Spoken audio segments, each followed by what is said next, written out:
Et on commence par le numéro 10. Number 10. Merci. Non, nous les Bretons, nous ne sommes pas tous consanguins, comme pourraient le croire certains touristes. Si on est tous frères, nous autres, c'est par pure spiritualité, hein, et surtout parce qu'on n'a qu'un père. Voilà. Ah, la ville, ok. Désolé, je sors. Attends, juste une question. Ça va être comme ça tout le long ta chronique? Exactement. On a encore 9 à souffler. Ça va être très très long. Hein. Numéro 9. Nous les Bretons, nous ne sommes pas alcooliques. Non, bah non. Ah non. Ou alors au moins autant que les ch'tis, les Corses et les Basques. Hein. Voilà. Et puis on le sait tous, si quelqu'un a inventé l'alcool, c'est pour empêcher les Bretons de conquérir le monde. Bah évidemment. C'est classique. Évidemment. Numéro 8. Quand le réveil d'un Breton sonne, c'est pas forcément du bignou ou de la bombarde. Hein. On n'est pas maso non plus. Non, c'est vrai. Sûr. Numéro 7. Au petit déjeuner, on ne mange pas toujours des crêpes, du phare ou du Queen Yaman. Non. Bon d'accord, de temps en temps, ça nous arrive de savourer nos délicieuses spécialités régionales. Et puis au moins, ça prouve que nous, les Bretons, on est tolérants. Oui, on aime les beurres et on l'assume. Eh oui. Oh. Numéro 6. Chez nous, il n'y a que les touristes et certains ministres qui portent des cirés jaunes, des bottes et même des marinières ou des sabots. Bon, je vous cache pas quand même, c'est la grande classe. Hein. Waouh. Numéro 5. Oui, en Bretagne, il y a bien l'électricité et Internet. Faut pas déconner, hein, on n'est pas dans la Creuse ou en Mayenne non plus. Ah, ça, je l'ai déjà eu. Hein.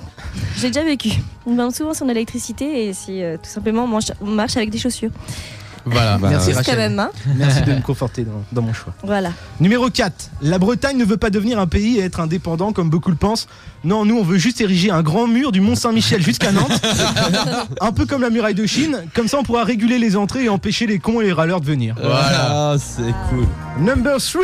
En Bretagne, quand les enfants naissent, les possibilités sont très nombreuses pour les prénoms. Il n'y a pas que Yann et Gwen pour les mecs et Tiffen ou Gwen pour les filles. Et je sais de quoi je parle. Non, il y a Loïc aussi. Il y a Loïc ou Erwan. Numéro 2. Magwen.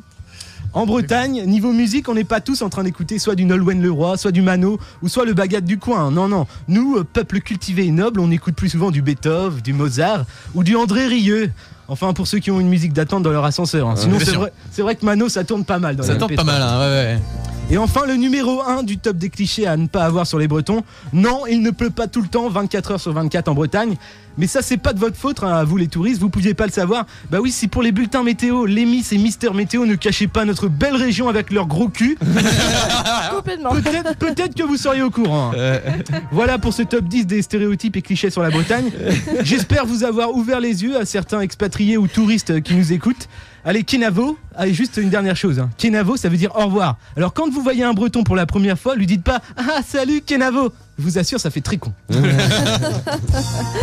clair.